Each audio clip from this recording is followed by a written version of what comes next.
question of whether Al-Ghazali was anti-science does not originate in his own time.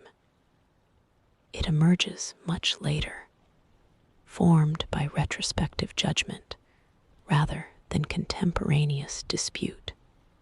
During Ghazali's lifetime, he was not accused of opposing mathematics, medicine, astronomy, or empirical inquiry. He was regarded as a jurist, theologian, philosopher, and critic of certain philosophical doctrines, not as an enemy of learning itself.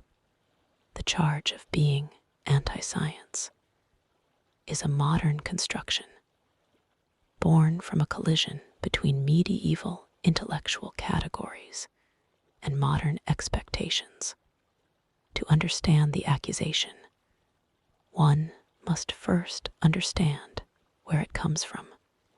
In the modern narrative, Ghazali is often portrayed as the thinker who ended science in the Islamic world, a figure blamed for the decline of rational inquiry after the 11th century.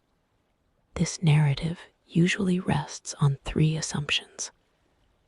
First, that philosophy and science are inseparable. Second, that rejecting philosophical metaphysics entails rejecting scientific method.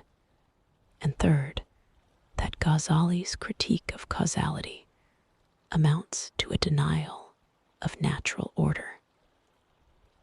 None of these assumptions were shared by Ghazali himself. The accusation gains force primarily through his most famous polemical work, The Incoherence of the Philosophers. There, Ghazali openly challenges key metaphysical claims made by philosophers influenced by Aristotle and Ibn Sina, because these philosophers were also associated with rational inquiry more broadly. Later readers collapsed Ghazali's critique of their metaphysics into a rejection of rational knowledge as such. This collapse is the root of the problem. In modern discourse, science carries a unified meaning, a method grounded in observation, experimentation, and natural explanation. In Ghazali's intellectual world, however, knowledge was not unified in this way. Disciplines were sharply distinguished by subject matter, method, and certainty. To criticize one domain was not to condemn all others. Yet modern readers often approach Ghazali with a single question already answered in advance. Did he oppose reason and science in favor of faith? Framed this way, the question is already distorted. It forces Ghazali into a false binary he never accepted. He did not ask whether reason should exist, but where it applies and where it fails.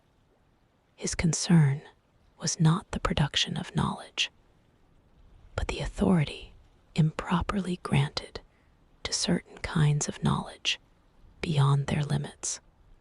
Thus, before examining what Ghazali believed, the accusation itself must be suspended. It must be treated not as a fact, but as a hypothesis, one that requires careful reconstruction of concepts, intentions, and distinctions that no longer exist in modern form. Only once the charge is properly understood can it be meaningfully assessed. The architecture of knowledge to assess whether Al-Ghazali opposed science. One must first understand how he understood knowledge itself. Without this, any judgment about his attitude toward science is inevitably anachronistic. Al-Ghazali did not inherit a single, unified category corresponding to what the modern world calls science. Instead, he operated within an intellectual landscape in which knowledge was divided according to subject matter, method, and degree of certainty. Different kinds of knowing were not equal, nor were they judged by the same standards. At the most basic level, Al-Ghazali distinguished between necessary knowledge and acquired knowledge. Necessary knowledge includes truths that impose themselves on the mind without inference. Logical axioms, immediate sensory awareness, and self-evident principles. Acquired knowledge, by contrast, is gained through instruction, reasoning, or investigation, and therefore varies in certainty. From this distinction followed a more complex classification. Mathematics, for example, dealt with abstract quantities and relations. Its conclusions, when properly demonstrated, possessed certainty. Medicine relied on observation and experience, offering probabilistic knowledge aimed at practical benefit rather than metaphysical truth. Astronomy described the motions of celestial bodies, often through mathematical models, without necessarily making claims about ultimate causes. None of these disciplines troubled Al-Ghazali in themselves. What concerned him was not how these sciences operated within their proper domains, but what happened when their methods were extended beyond those domains. Problems arose when mathematical certainty was used to lend authority to speculative metaphysics, or when physical explanations were presented as necessary truths rather than habitual regularities. For Al-Ghazali, the legitimacy of a discipline depended on whether its method matched its subject. Mathematics did not err by being mathematical. Medicine did not err by being empirical. Astronomy did not err by modeling observed phenomena. Error entered only when conclusions exceeded what the method could justify. This principle is crucial. Al-Ghazali did not oppose systematic inquiry into nature. He opposed the misplacement of certainty, the elevation of conjectural explanations into metaphysical necessities. In his view, the failure was not scientific, but philosophical. It is here that his critique must be properly located. When Al-Ghazali challenged certain philosophers, he was not rejecting their observational practices or technical competencies.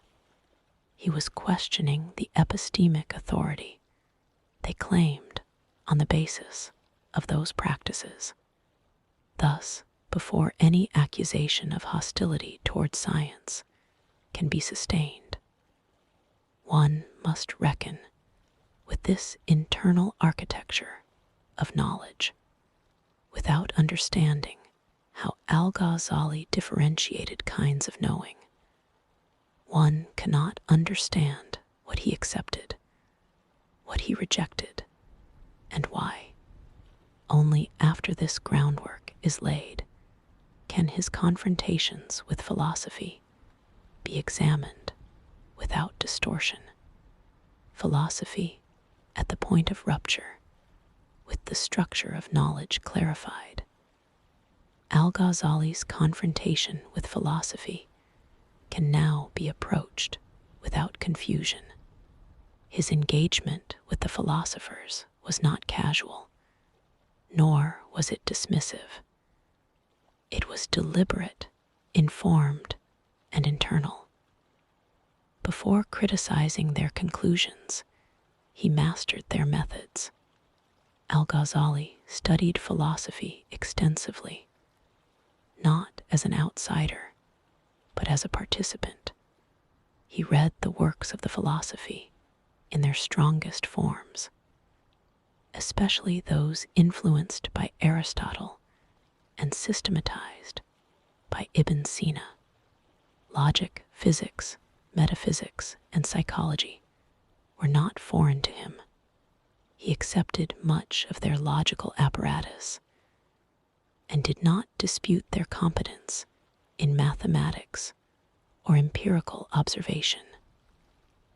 The rupture occurred elsewhere. The philosophers, in Al-Ghazali's judgment, had crossed a boundary they failed to recognize.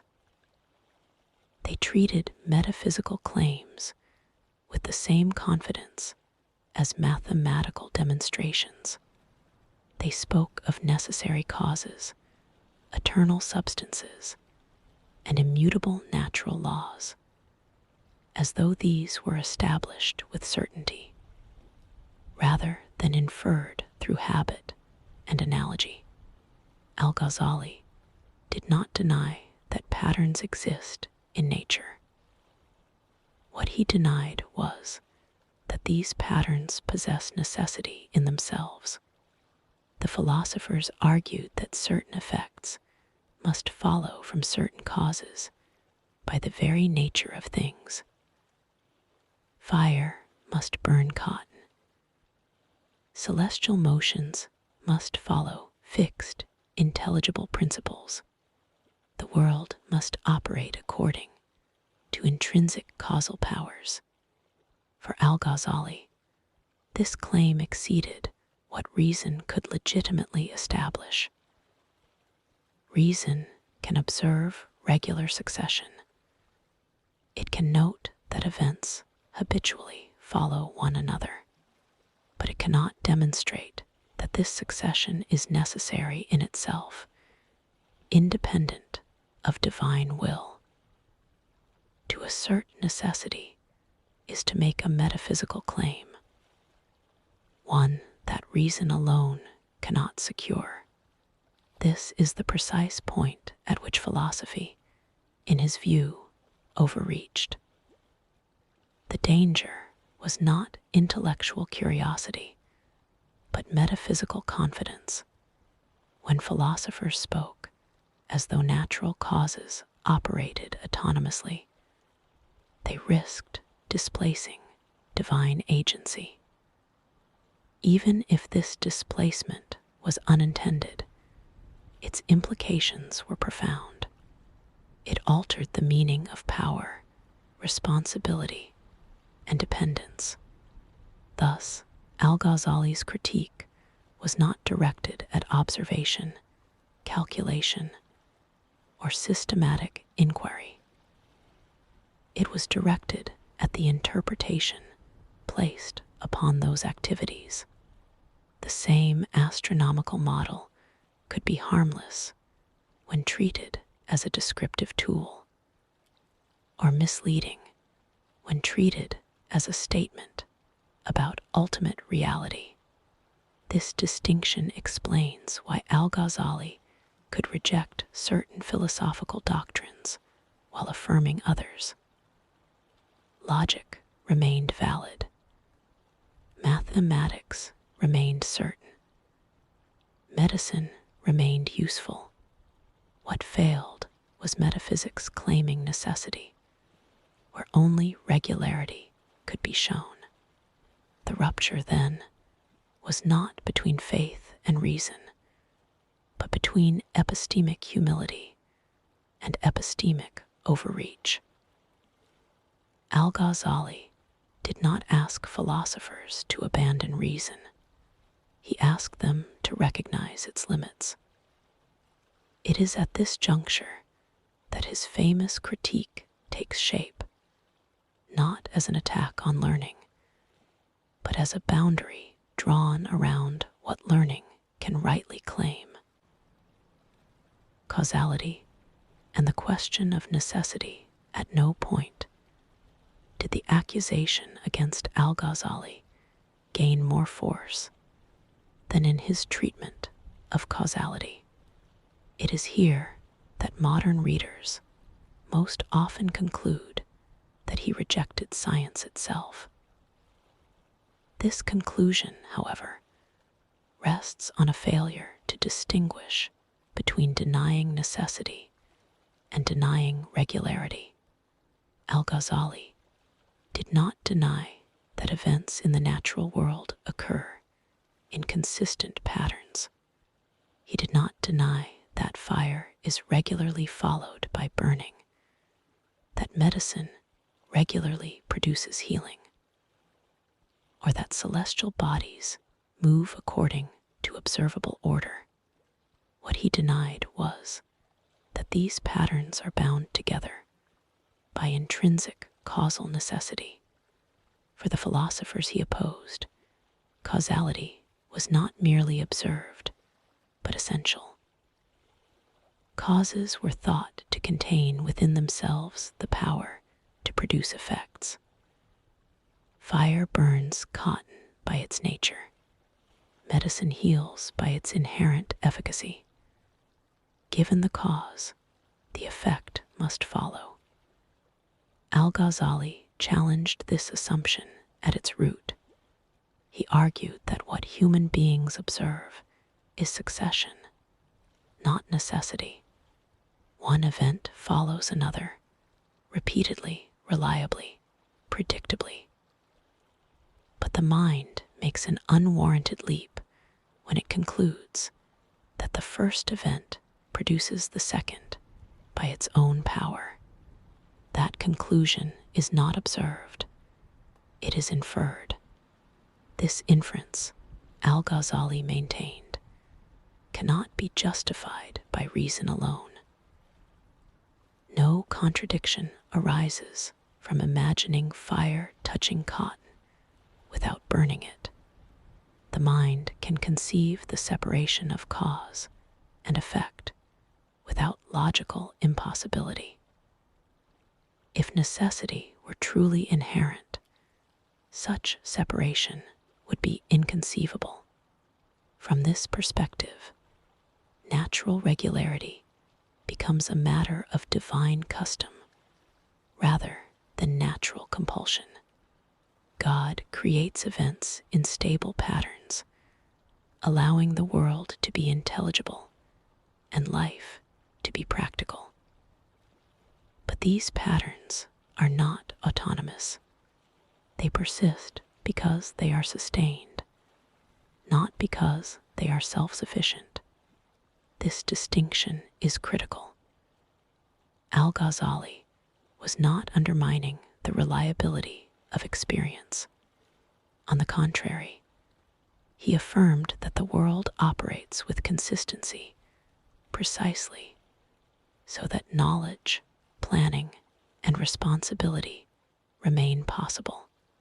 What he rejected was the metaphysical elevation of this consistency into necessity. Scientific investigation, as understood in his time, depended on regularity, not necessity. Observation, classification, and prediction remained intact under his view. What changed was the interpretive frame. Nature was no longer seen as an independent causal system, but as a dependent order. Thus, the claim that Al-Ghazali destroyed science misunderstands both science and his critique. He did not deny that events follow patterns.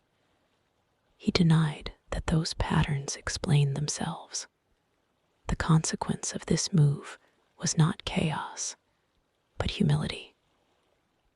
Natural explanations remained useful and valid within their scope. They simply could not claim ultimate authority.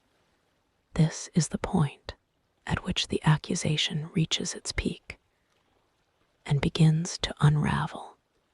For if science requires regularity rather than metaphysical necessity, then Al-Ghazali's position leaves scientific practice untouched, even as it redefines its philosophical meaning. Only by conflating science with metaphysical naturalism does his argument appear destructive. Within his own intellectual framework, it was corrective. What Al-Ghazali actually affirmed, with the central point of contention clarified. The accusation that Al-Ghazali was anti-science can now be evaluated on its own terms. What emerges is not a rejection of inquiry, but a carefully delimited affirmation of it. Al-Ghazali did not call for the abandonment of mathematics, medicine, or astronomy. He did not discourage observation, experimentation, or the systematic study of natural phenomena. In fact, he explicitly acknowledged the certainty of mathematical demonstrations and the practical reliability of empirical disciplines. These sciences, when confined to their proper aims, posed no threat to faith or reason. What he rejected was the transformation of these disciplines into metaphysical authorities. For Al-Ghazali, science was legitimate insofar as it described patterns, aided practical life, and disciplined the intellect. It became problematic only when its conclusions were taken to imply necessity, independence, or self-subsistence in nature. The issue was not method, but meaning. This position placed limits on science, but limits are not negations. They are conditions of coherence. By denying that natural causes operate autonomously, Al-Ghazali preserved the intelligibility of divine agency without dissolving the order of the world. The regularity of nature remained intact. Its ultimate explanation was relocated. This relocation did not collapse inquiry into arbitrariness. On the contrary, it reinforced the distinction between what humans can reliably know through experience and what they cannot claim to establish through reason alone. Science retained its predictive power. Philosophy retained its analytical tools. Theology retained its explanatory horizon. In this sense, Al-Ghazali's intervention was conservative rather than destructive. He sought to prevent one domain of knowledge from absorbing all others. The sciences were not suppressed, they were restrained from overreach. Their value was affirmed precisely by denying them a role they could not fulfill. The modern charge of being anti-science arises only when these distinctions are erased, when science is defined as a worldview rather than a practice. Any challenge to its metaphysical assumptions appears as hostility. But within Al-Ghazali's own framework, no such hostility exists. There is instead a disciplined refusal to confuse effectiveness with ultimacy. Thus, the accusation dissolves upon close examination. Al-Ghazali did not oppose science. He opposed the claim that science, by itself, could explain why the world is ordered at all. This conclusion does not place him neatly on either side of a modern debate. It places him outside it. His concern was not to defend faith against reason, nor reason against faith, but to prevent the misuse of both. The immediate consequences of the critique Al-Ghazali's intervention did not end philosophical inquiry in his own time, nor did it halt scientific practice. Its immediate effect was more precise and more limited. It altered the intellectual confidence with which certain metaphysical claims were made. Among scholars and students, his critique forced a reassessment of what could legitimately be claimed on the basis of reason alone. Philosophical systems that had previously presented themselves as comprehensive explanations of reality were now compelled to acknowledge internal limits. Metaphysics could no longer speak with the same certainty as mathematics, nor could physical explanation claim independence from theological assumptions. Importantly, this shift did not result in the abandonment of the sciences. Medical practice continued. Astronomical calculation continued. Mathematical instruction remained unchanged. What changed was the interpretive posture surrounding these disciplines. Philosophers after Al-Ghazali became more cautious in asserting necessity. Explanations increasingly emphasized regularity, probability, and usefulness rather than metaphysical finality. This did not weaken inquiry, it redirected it. Scientific activity became more explicitly instrumental, less ontological. At the same time, theology absorbed a lesson of its own. Rational theology could no longer assume that logical argument alone could deliver existential certainty. Theological claims had to be grounded not only in coherence, but in recognition of epistemic limits. This produced a more restrained, and in some cases more rigorous, theological discourse. Al-Ghazali's critique thus introduced a new equilibrium.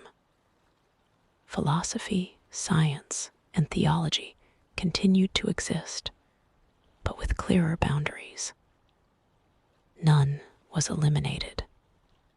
None was granted total authority. These consequences unfolded quietly, without the dramatic rupture later narratives would impose. There was no immediate collapse of learning, no intellectual vacuum.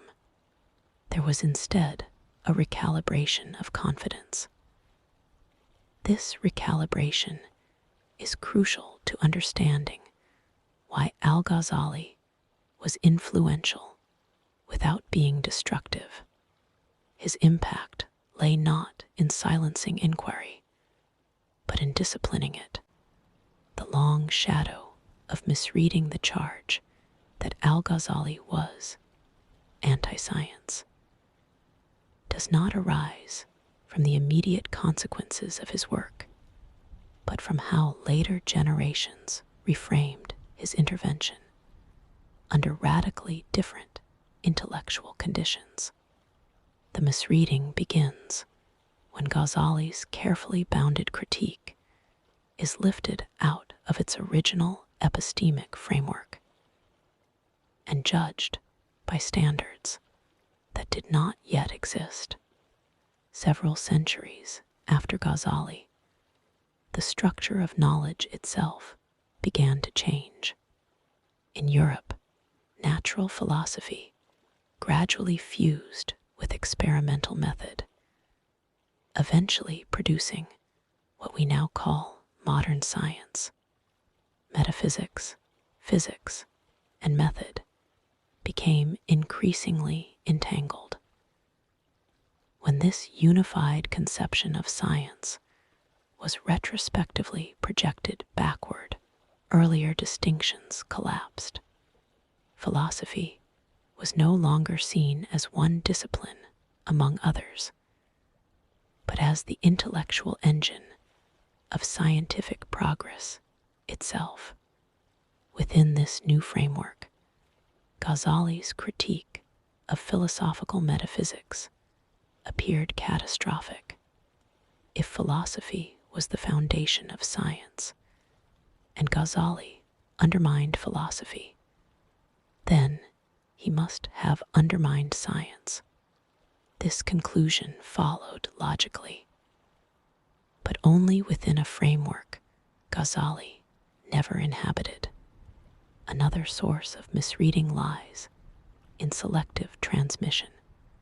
The incoherence of the philosophers survived prominently, while Ghazali's extensive affirmations of mathematics, logic, medicine, and astronomy were rarely foregrounded in later summaries. Critics encountered the polemic without the architecture surrounding it. What was originally a surgical intervention was remembered as a blanket rejection. Colonial-era historiography intensified this distortion, seeking explanations for perceived stagnation in the Islamic world. European scholars often looked for singular causes. Ghazali became an attractive symbol, a theologian opposing reason, faith triumphing over science. This narrative served external purposes. It reinforced a story of Western rational ascendancy, but it did so by simplifying a far more complex intellectual history. Even within contemporary discourse, the misreading persists because the question itself is framed anachronistically. Asking whether Ghazali was anti-science assumes that science was a unified, autonomous enterprise in his time. It assumes a conflict between reason and faith that had not yet hardened into opposition.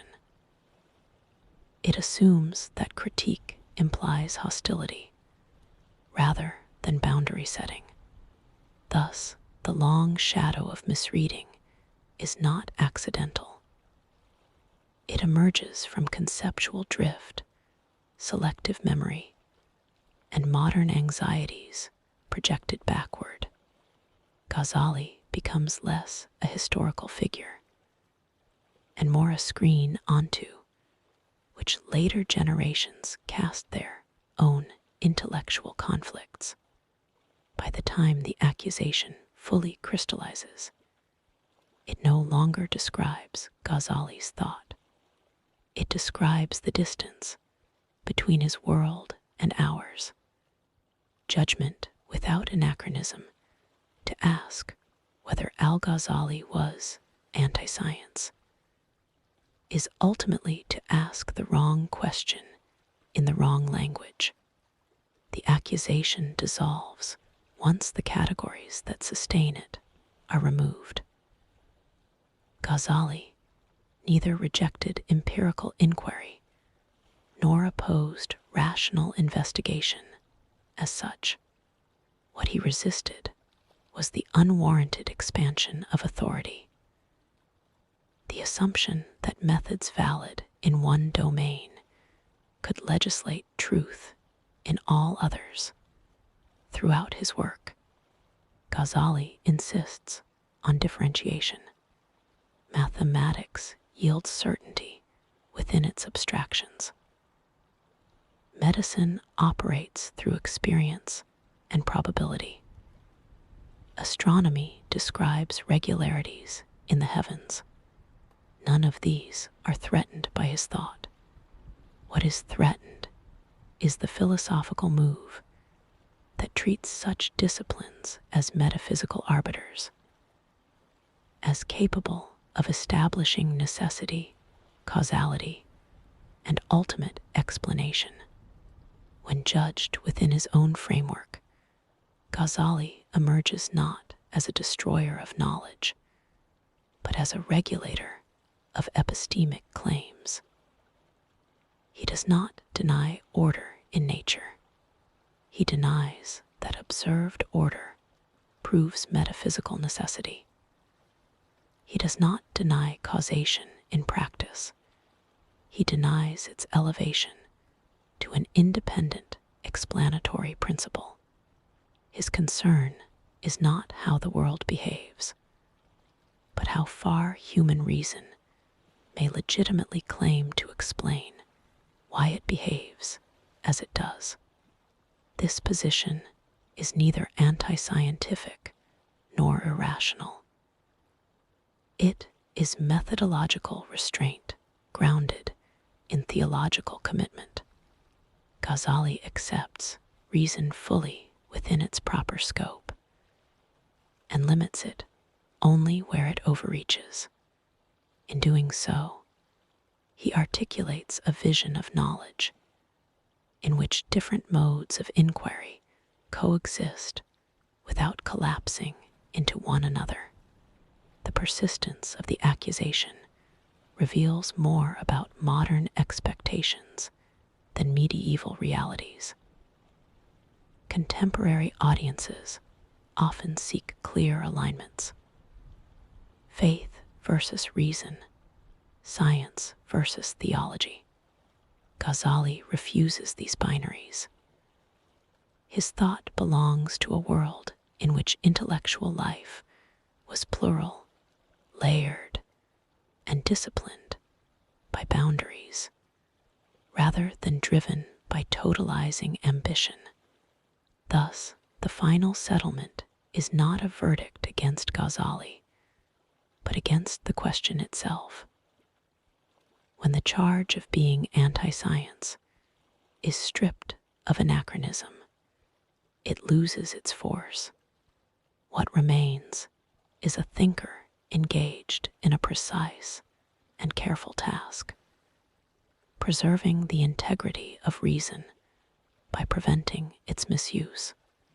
In that sense, Ghazali stands not at the end of inquiry, but at one of its most demanding thresholds, where knowing more requires knowing, where knowledge must stop.